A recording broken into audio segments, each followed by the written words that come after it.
हा कार्यक्रम जॉय स्मायर मिनिस्ट्रीच्या भागीदारांमुळे आणि मित्रपरिवारांमुळे शक्य झाला आहे. कुणीही बघत नसताना तुम्ही कसे असता आणि कोणीही बघत नसताना मी कशी असते. मला माझ्या ख्रिस्ती मित्रांसाठी केवळ एक शो चालवायचा नाहीये. मला हे जाणवून द्यायचंय की देव संपूर्ण वेळ सगळं काही बघत असतो. जे मी करते ते, जो माझा विचार आहे, जे मी बोलते ते तो बघत असतोच.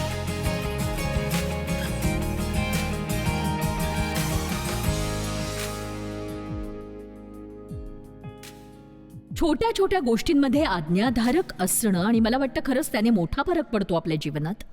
तुम्ही माझ्या सगळ्या मूर्खपणाच्या लहान लहान गोष्टी ऐकल्या असतील. मी इथे उभी राहून त्या पुन्हा सांगणार नाही. पण मी बायबल कॉलेजमध्ये जाऊ शकले नाही. मी पवित्र आत्म्याच्या शाळेत गेले. याचा अर्थ असा आहे की देवाने मला त्याच्या अभ्यासासाठी निवडलं आणि माझ्या रोजच्या आयुष्यात तो माझ्याबरोबर चालायला लागला आणि प्रत्येक गोष्ट त्याने केली. अगदी घर झाडण्यापासून माझ्याबरोबर किराणा मालाच्या दुकानात जाईस्तोवर देवाने मला खूप मोठी आणि महत्वाची बायबल संबंधीची तत्व शिकवली, अगदी रोजच्या साध्या सोप्या गोष्टीतून. फार फार मोठ्या गोष्टी, म्हणजे जसं मी प्रामाणिकपणा काय ते शिकले किराणा मालाच्या दुकानात.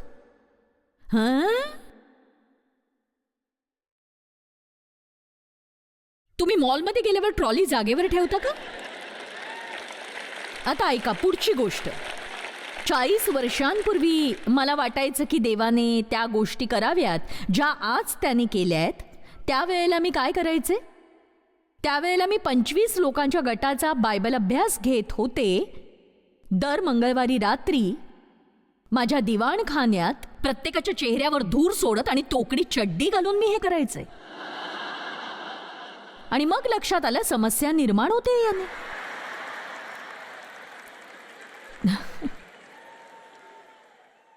ते फार काळ चाललं नाही, कारण देवाने माझ्या लक्षात आणून दिलं की मी अजून थोडे जास्त कपडे घालायला हवे. कळतंय ना तुम्हाला?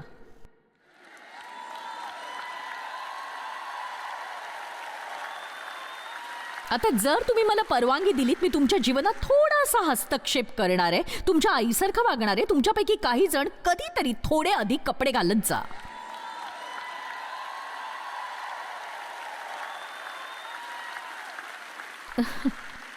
जसं थोडेसे इथनं थोडे खाली घ्या आणि इथे थोडे वर घ्या.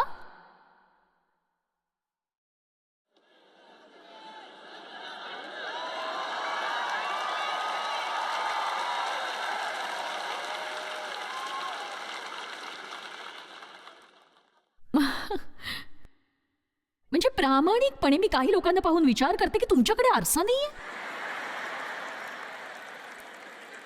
जाऊ द्या, म्हणजे अडचणीत येण्याआधीच हा विषय सोडलेला बरा. तर अशा पद्धतीने देवाने माझ्याशी वागायला सुरुवात केली. ती सामानाची ट्रॉली जागेवर ठेव. तुझ्याशी लोकांनी जसं वागायला हवं तसं त्यांना वागव. तू या दुकानाची मालकीण असतीस तर. दुःखाची गोष्ट ही त्यासाठी मला 2 वर्ष लागली बरं का. 2 वर्ष त्या बिंदूपर्यंत पोहोचायला फक्त माझी सामानाची गाडी सातत्याने आज्ञाधारकपणे जागेवर ठेवण्यासाठी. 2 वर्ष. छे, म्हणजे आपण किराणा दुकानात रेटारेटी करतो. आणि मला माहिती आहे तुम्ही भुकेले असता. तुमच्याकडे फक्त ठराविक रक्कम असते. तुम्ही तुमच्या वस्तू ट्रॉलीत ठेवायला सुरुवात करता. तुम्ही हव्या त्या वस्तूपर्यंत पोहोचता. बिल बनवताना लक्षात येतं की अरे पैसे कमीच आहेत आपल्याकडे. मग तुम्ही शक्य तेवढ्या वस्तू काढून ठेवायला लागता. मग त्या जिथे होत्या तिथे ठेवण्याऐवजी खाली बास्केटमध्ये आदळता. आणि देव मात्र सांगतो जिथनं त्या वस्तू घेतल्या होत्या तिथे त्या जागेवर परत नेऊन ठेव.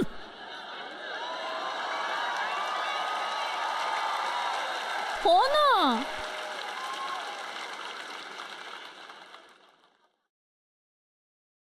असं तर कोणीच करत नाही. खरं तर प्रत्येक जण करतो. निमित्त देणं थांबवा. कारण तुम्ही इतर सगळेजण नाही, तुम्ही ती व्यक्ती आहात जी म्हणते मला देवाच्या सामर्थ्यात चालायचं आहे. तुम्ही ती व्यक्ती आहात जी सैतानाला धमकावू इच्छिते, जिला माहितीये की तो पळून जाईल. तर मग छोट्या छोट्या गोष्टी करायला लागा. जर प्रत्येक ख्रिस्ती बाहेर पडून जगात असं वागायला लागला ना, तर मनापासून सांगते, आपल्या देशात ज्या आपल्याला समस्या आहेत ना, त्या राहणारच नाहीत हो.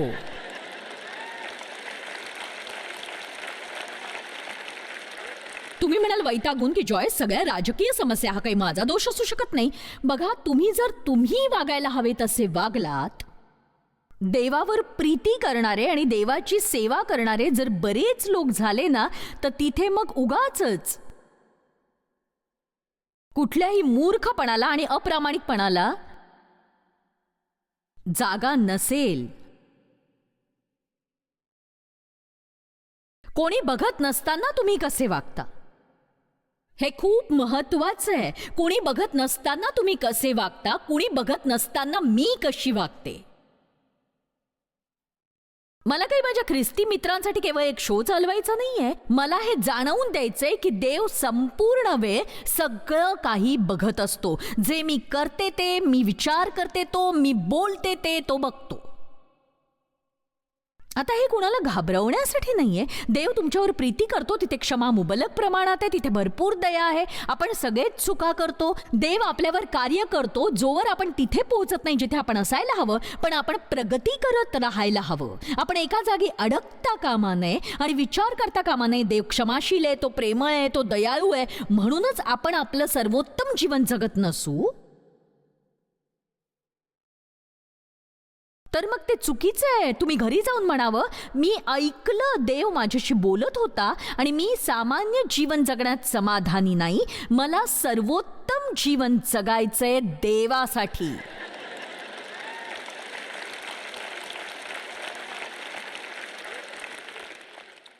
आज्ञाधारक असणं म्हणजे काय? देवाने एखादी गोष्ट द्यायला सांगितली आहे तरी तुम्ही ती ठेवताय तुमच्याकडे.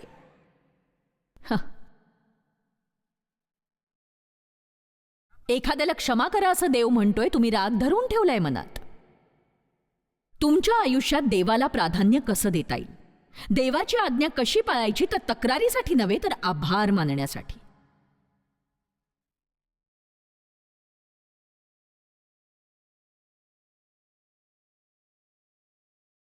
इब्री अध्याय 5 वचन 8, तो पुत्र असूनही त्याने जे दुःख सोसले तेणे करून तो आज्ञाधारकपणा शिकला.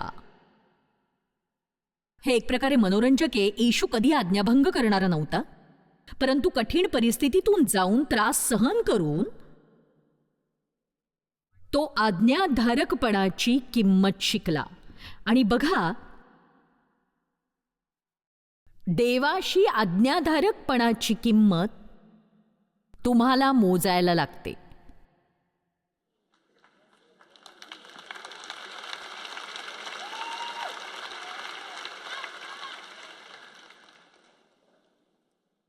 तारण विनामूल्य आहे, पण मी तुम्हाला सांगते, देवाकडून अभिषिक्त होणं नाही. तुम्हाला सर्वसामान्यांच्या गर्दीतून वर यायचं असेल, तुम्हाला हवं असेल देवाचं सामर्थ्य तुमच्यात असावं, जो त्याचा अभिषेक आहे. मी बऱ्याच काळापूर्वी मनाशी ठरवलं होतं की मी देवावर प्रीती करणार, त्याची सेवा करणार आणि खरी ख्रिस्ती होण्यासाठी शक्य ते सगळं, जरी माझ्या आयुष्यात एकही मित्र कधीच नसला तरी. आपण आपले मित्र जपण्याबद्दल खूप चिंता करतो. प्रत्येकाला मित्र आवडतात, पण देव तुम्हाला असा फक्त एक देतो जो भावापेक्षाही जवळचा असतो. आमेन. तुमच्यातल्या किती जणांनी मित्राच्या बाजूने राहण्यासाठी स्वतःच्या विवेकाशी तडजोड केलीये का? कोणी सांगा बरं मला. ओ, आपण हे थांबवायला हवं. तुम्ही हे म्हणायचं धाडस करायला हवं, नाही मला माफ कर, मला नाही असं वाटत मी करावं. मला वाटतं ही गोष्ट अशी नाही जी देवाला मी करावी असं वाटतं. लोकांना काय वाटतंय याची काळजी करण्यापेक्षा देवाला काय वाटतं याची काळजी करा ना. आमेन.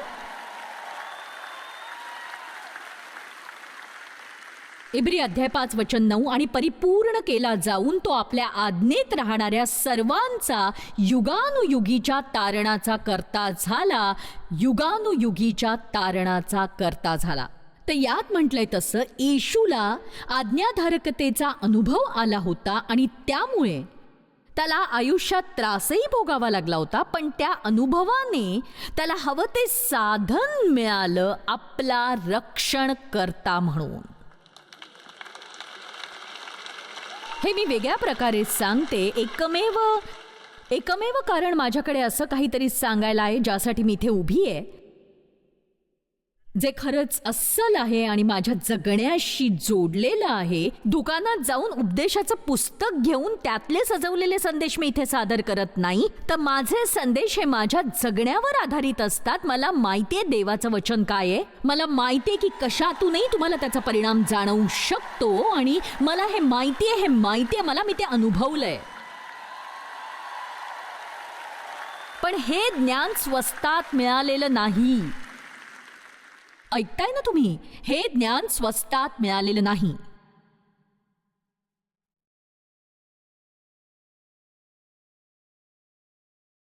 अनुभव ही एक अतिशय बहुमूल्य अशी गोष्ट आहे. आज्ञाधारकता ही केवळ आज्ञाधारकतेच्या स्तोत्रांवर मान हलवून गुणगुणण्या इतकी सोपी नाही. आमेन जॉयस, आज्ञाधारकतेवर काय बोललीस? ही केवळ कल्पना नाही, तर त्यासाठी कृती करावी लागते. मग ती अनुकूल ठरो किंवा ना ठरो, ती करावी लागते. आमेन. तुम्हाला नाही माहीत, तुम्हाला सेवा देण्यासाठी आलेल्या काही लोकांना काय किंमत मोजावी लागते. तुम्हाला सांगण्यासाठी सक्षम होण्यासाठी जे ते सांगू शकतात, त्याचा वापर करण्यासाठी देवाकडून पुरेसं अभिषिक्त व्हावं लागतं त्यांना. तुम्हाला पटवून देण्यासाठी, मी माझ्याबद्दल बोलत नाही, सगळ्याच देवाच्या स्त्री पुरुषांबद्दल बोलते मी, जे देवाकडून अभिषिक्त झालेत आणि प्रभावी संदेश देत आहेत तुमच्या आयुष्यातला अंधकार दूर करण्यासाठी. मला सांगा, कसं असेल जेव्हा देवाकडून व्यत्यय आणला जातो? एक सांगू, देव तुम्हाला क्वचितच असं काही करायला सांगतो जे सोयीस्कर असतं किंवा सोपं असतं किंवा आपल्याकडे इतर काही योजना नसतात. खरं तर जेव्हा देव आपल्याला बोलावतो तेव्हा आपण कुठल्या कामात घडलो आहोत याची पर्वा नाही करत तो.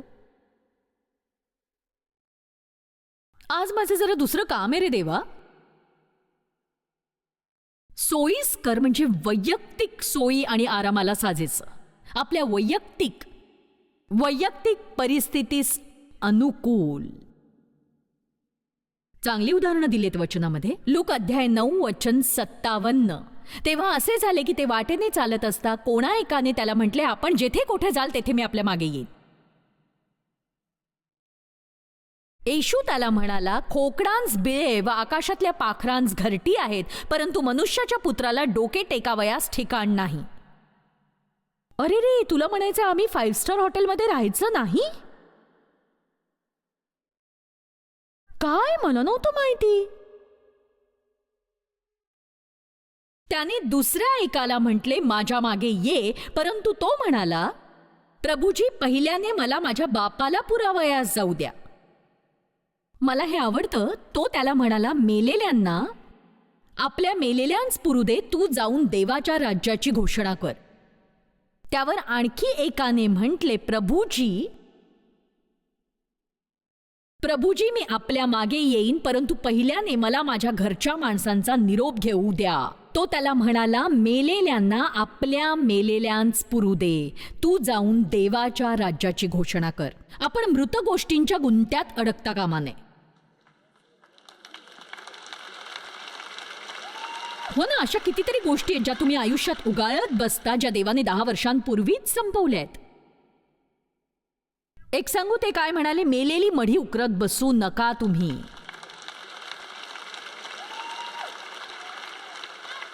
बघा, प्रत्येक गोष्टींचा ठराविक काळ असतो. एखाद्या कालावधीत एखादी गोष्ट चांगली ठरते, देव ती समाप्त करतो, तेव्हा तुम्ही ती समाप्त करावी, नाहीतर तिथून कठोर परिश्रम करून घेतले जातील.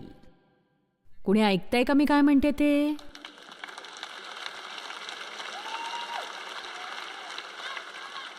मला सांगा, सैतानाला प्रतिकार करून तो पळून जाईल का? नाही, स्वतःला देवाला समर्पितही करा.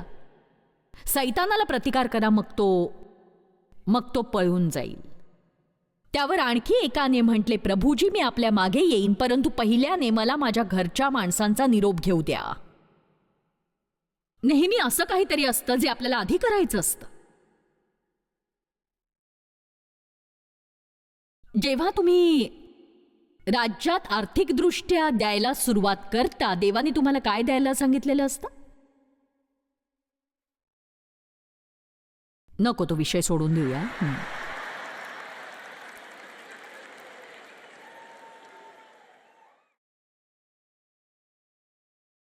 येशूने त्याला म्हटले, जो कोणी नांगराला हात घातल्यावर मागे पाहतो तो देवाच्या राज्यास उपयोगी नाही.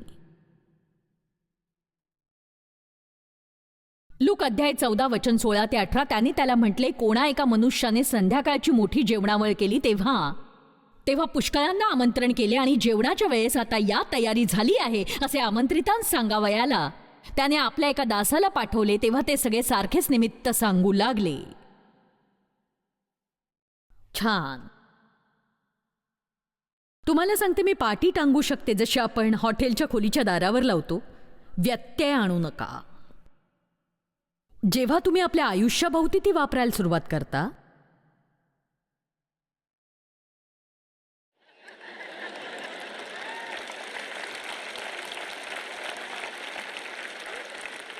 तेव्हा ते सगळे सारखेच निमित्त सांगू लागले. पहिला त्याला म्हणाला, मी शेत विकत घेतले आहे, ते मला जाऊन पाहिले पाहिजे, मी तुला विनंती करीतो, मला क्षमा असावी. दुसरा म्हणाला, मी बैलांच्या 5 जोड्या विकत घेतल्या आहेत, त्या मी तपासावयाला जातो, मी तुला विनंती करीतो, मला क्षमा असावी. आणखी एक जण म्हणाला, मी लग्न केले आहे म्हणून माझे येणे होत नाही. तुम्ही पाहू शकला असतात ना की माझं जीवन कसं होतं जेव्हा देवाने मला उपदेशासाठी बोलावलं. मला 3 मुलं होती आणि मग मला आणखीन एक मूल झालं, म्हणजे 4थं मूल. आणि मी 50ची होईपर्यंत टीव्हीवर मी जाऊ शकले नव्हते, हे लक्षात घ्या तुम्ही.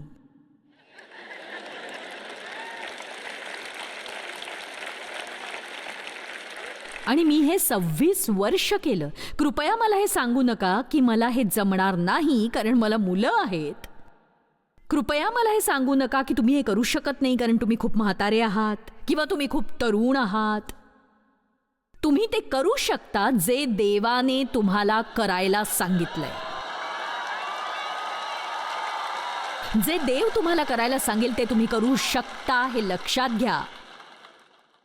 तुम्हाला वाटतं का ती वर्ष खूप सोपी होती? नाही, ती सोपी नव्हती. मी तुम्हाला सांगूही शकत नाही की ती कठीण होती ती. कारण माझ्या आयुष्यात अनेक समस्या होत्या. अकार्यक्षम कुटुंबात वाढण्यापासून जिथे माझा लैंगिक छळ झाला, म्हणजे मला समस्या होत्या आणि छोट्या नाहीत तर खूप खूप मोठ्या. आणि मी सगळ्या बाबींचा माझ्या आयुष्यात वापर करण्याचा प्रयत्न करते, ख्रिस्ती असल्यासारखं वागते, बाहेर पडते, लोकांना संदेश देते. मला हेही माहित नाही की देवाने मला हे का करायला सांगितलंय, पण त्याने ते केलं.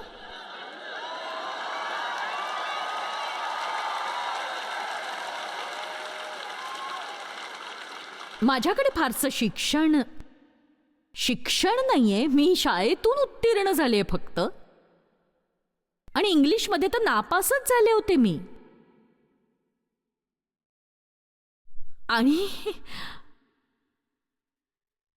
आणि मी 100हून अधिक भाषेत आज संदेश देते. हो ना.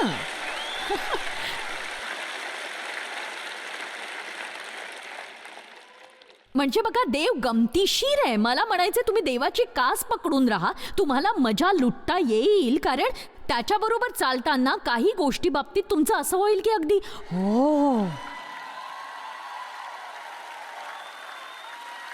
माझ्या शिक्षकांना वाटत होतं मी पत्रकारितेच्या शिष्यवृत्तीसाठी अर्ज करावा, कारण त्यांना जाणीव झाली की माझ्याकडे लेखनाची देणगी आहे. मी कॉलेजला जाऊ शकले नाही कारण मला माझ्या वडिलांपासून दूर व्हायचं होतं. 17-18ची असल्यापासून माझा एकच विचार होता की मोठी हो, या घरातून बाहेर पड, कुठेतरी राहा, स्वतःची काळजी घे, जिथे तुला कोणी सांगणार नाही तू काय करावंस. आणि त्यामुळे शेवटी लेखनाचा अभ्यासक्रम नाही, पत्रकारितेची शिष्यवृत्ती नाही, पदवी नाही तरी मी 130 पुस्तकं लिहिली.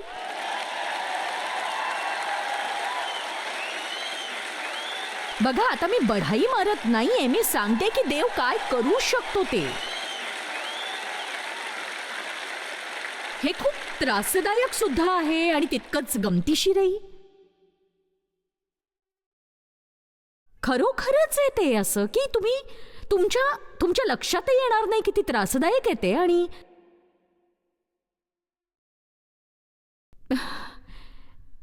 विश्वासाच्या पायऱ्यांबद्दल आपण बोलतो. प्रभू दयाळू आहे खरंच. सगळ्यांना सुरक्षित राहायचंय. आपल्याला खात्री करायची असते आपल्याकडून चुका होणार नाहीत. तर मी माझ्या चुका सांगितल्या, पण देवाची स्तुती असो, मी काही अद्भुत गोष्टी सुद्धा केल्याच आहेत या आयुष्यात.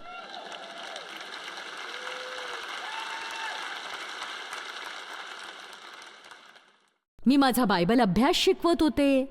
माझ्या मनात खूप मोठी स्वप्न होती. आणि जेव्हा तुमच्या मनात मोठी स्वप्न असतात, तुम्हाला समजत नाही तुम्ही वेडे आहात की तो देव आहे. तुम्ही विचार करता तो देव आहे, तुम्हाला विश्वास ठेवायचा आहे तो देव आहे. पण लोक म्हणतात असं कसं मला खात्रीने कळणार की तो देव आहे. तर तुम्ही नाहीच सांगू शकत. तुम्हाला फक्त पाऊल पुढे टाकायचं आणि शोधायचंय. आणि हा भीतीदायक भाग आहे. तुम्हाला काय वाटतं अब्राहम कसा निघाला असेल जेव्हा देवाने सांगितलं तुझ्या मात्यापित्यांना सोड आणि आपल्या सगळ्या सवयीच्या गोष्टी, तुझं जन्मगाव सोड आणि चालू पड सगळ्या गोष्टींपासून, सगळ्यांपासून दूर, आणि मी जी जागा दाखवेन त्या ठिकाणी जा. तुझ्याकडे असलेल्या सगळ्या गोष्टींचा त्याग केल्यावरच मी तुला ती जागा दाखवेन. बोला, तुमच्यापैकी कोण तयार आहे हे करायला? तर मी नोकरी केली आणि चांगले पैसे मिळवत होते. खरंच मी तेव्हा चांगले पैसे मिळवत होते. माझ्याकडे कंपनीची कार होती. मी कंपनीचे निर्णय घेणाऱ्यांपैकी एक होते. माझी नोकरी आणि माझी मुलं, यात मला अभ्यासाला वेळ मिळत नव्हता. मला तयारी करायची होती ज्यासाठी देवाने मला तयार केलं होतं. आणि मला वाटायला लागलं की देवाला वाटतंय की मी नोकरी सोडावी. तेव्हा अनेक अडचणी होत्या. आमचा खर्च मिळकतीपेक्षा जास्त होता, देवच्या मिळकतीपेक्षाही जास्त होता. माझी मिळकत नसती तर आम्ही हा खर्च कसा भागवणार होतो? देव म्हणाला मी त्याची काळजी घेईन. प्रभू दयाळू आहे खरंच. तेव्हा देव माझ्या मागे लागला, मला त्रास देऊ लागला, मला टोकू लागला. तुम्हाला समजतंय मला काय म्हणायचंय? शेवटी मी माझी पूर्ण वेळची नोकरी सोडली, अर्धवेळ नोकरी पत्करली. बघा काय संदेश आहे. तुमच्यापैकी किती जण अर्धवेळ आज्ञेत आहेत सांगा? देवाने मला जे सांगितलं ते मी केलं, पण मी पर्यायी योजना तयार ठेवली की कदाचित देव पुढे आला नाही तर मी बऱ्यापैकी पैसे कमवेन आमचा खर्च भागवण्यासाठी. आणि अंदाज करा काय झालं असेल? मला अर्धवेळ नोकरीवरून काढून टाकण्यात आलं. आता मी अशी व्यक्ती नाही जिला नोकरीवरून काढून टाकण्यात येईल. म्हणजे मी चांगली कर्मचारी होते, मला नेहमीच बढती मिळायची, मी उच्च पदावर पोहोचायचे, पण मला काढून टाकलं. मला काहीच करता आलं नाही त्या नोकरीत. आणि मी जे काम केलं त्यात चुकाच निघाल्या. आणि जास्त वेळ नाही लागला मला कल्पना द्यायला की देवाला नक्की काय म्हणायचंय. मला समजत नाही तुम्हाला मी कसं सांगू, पण मी इतकी घाबरले होते त्या पहिल्या आठवड्यात. म्हणजे मला आठवतंय मी जेव्हा माझ्या घरातून निघाले सभागृहात पोचायला, माझे पाय लटपटत होते. मला वाटत होतं की मी पडणार आहे. आणि देव म्हणाला की तू 2 प्रकारे हे करू शकतेस, रात्रंदिवस याची काळजी करत बस, माझ्यावर विश्वास ठेव की मी चमत्कार घडवून तुझी काळजी घेईन. आणि प्रत्येक महिन्याला 6 वर्ष आम्हाला फक्त $40 जास्त लागायचे महिन्याकाठी, जोवर आम्हाला कपड्यांची गरज नव्हती किंवा कारच्या टायर्सची गरज नव्हती. ते सगळं अतिरिक्त होतं. पण 6 वर्ष प्रत्येक महिन्यात देवाने अलौकिकरित्या तेवढे पैसे पुरवले ज्याची आम्हाला गरज होती. एक सांगू का, ती वर्ष कठीण अशी वर्ष होती. पण तेव्हाच मी शिकले की देवावर विश्वास कसा ठेवायचा. देव विश्वासार्ह आहे. जर तुम्हाला पाण्यावरून चालायचंय तर कमीत कमी बोटीतून बाहेर तर पडावंच लागेल तुम्हाला. तो प्रयत्न करावाच लागणार आहे तुम्हाला, हे लक्षात घ्या.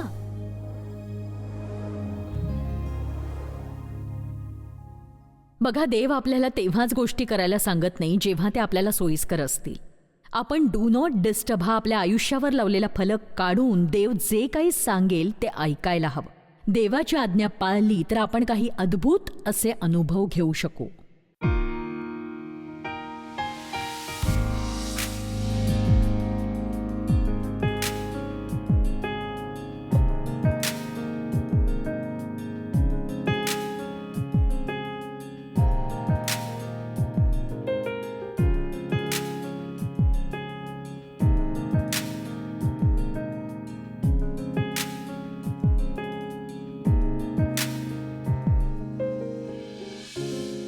हा कार्यक्रम जॉयस मायर मिनिस्ट्रीच्या भागीदारांमुळे आणि मित्रपरिवारांमुळे शक्य झाला आहे.